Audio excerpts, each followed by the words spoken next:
Welcome to the next lecture in magnetic circuits. Last class we were discussing the hysteresis, the BH curve in magnetization. In this class we are going to discuss the hysteresis loss in the magnetic circuit. So when you apply a magnetizing force H in a magnetic material, then it get magnetized. That we have discussed in the last class, that when any magnetizing force is applied in a magnetic material, it will get magnetized, and the molecular magnets are lined up in a particular direction.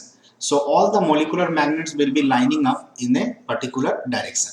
Now when H is reversed, the direction of the magnetizing force is reversed, the internal friction of the molecular magnets oppose the reversal of magnetism, resulting in hysteresis. So we know that hysteresis, the term has been obtained from the term hysterin, and here the main motive is to lag. So here when the magnetizing force applied in a magnetic circuit, the molecular magnets are lining up in a particular direction and the magnetic material is becoming magnetized. However, when it is reversed, then the internal friction will produce in the molecular magnet and it will oppose the reversal of magnetism. That will result in hysteresis. To overcome this internal friction of molecular magnets, or to wipe off the residual magnetism, a part of the magnetizing force will be used. Now we know that when there is a friction due to this molecular magnet, then a amount of force will be like taken back. So this magnetizing force is basically used in that case. Now the work done by the magnetizing force against this internal friction of molecular magnet, it produces a heat. So the friction, you know that in mechanical part also, when there is a friction, then heat is produced. Here also in magnetism, due to the changing direction of the magnetizing force, the friction that is produced used a part of the magnetizing force and it result in the production of heat. This energy which is wasted in the form of heat due to hysteresis is called hysteresis loss. So hysteresis loss generally occur due to the friction which is resulting in the production of the heat, and there is a loss of energy which is known as the hysteresis loss. Now hysteresis loss occur in all the magnetic parts of the electrical machine where there is a reversal of magnetization. So when there is a reversal of magnetization, the friction will produce and there will be a production of the heat. This will result in a loss that is known as hysteresis loss, and it occurs in all magnetic parts of the electrical machines.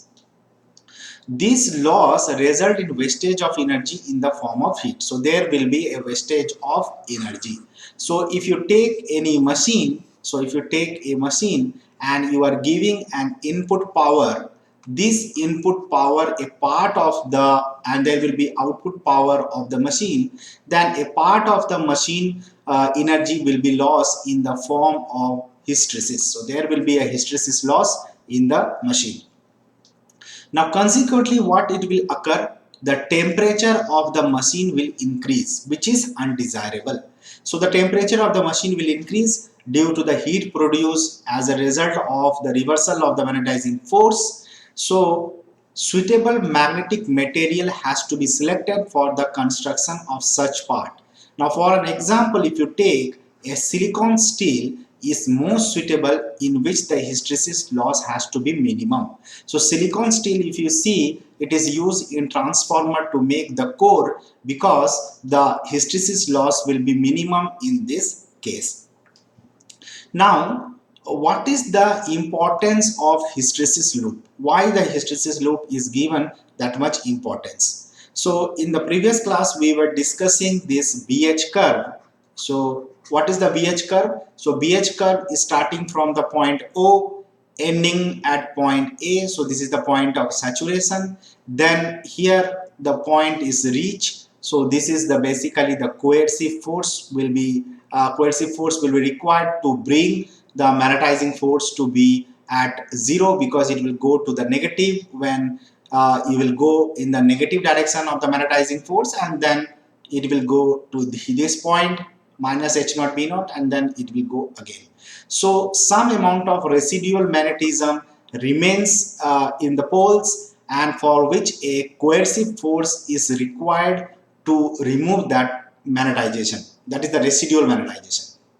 Now, this area in the hysteresis is known as the hysteresis loop, or the area under the hysteresis. Now, on the y-axis we have B, that is the magnetic flux density, and on the x-axis we have magnetizing force. Now we are discussing what is the importance of this loop.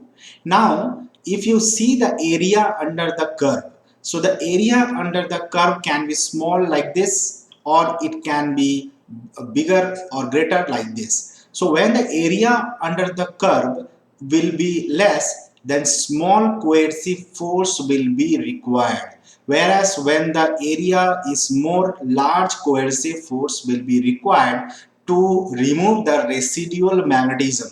So the area when it is small, this is known as the soft ferromagnetic material, and when the area is more, then it is known as hard ferromagnetic material. So generally we will be using such type of magnetic material where the area under the hysteresis loop is less, so that less loss take place due to hysteresis, and efficiently the magnetic material can be used. So hysteresis loss plays an important role in the magnetic circuit, and it is considered as one of the energy dissipating term.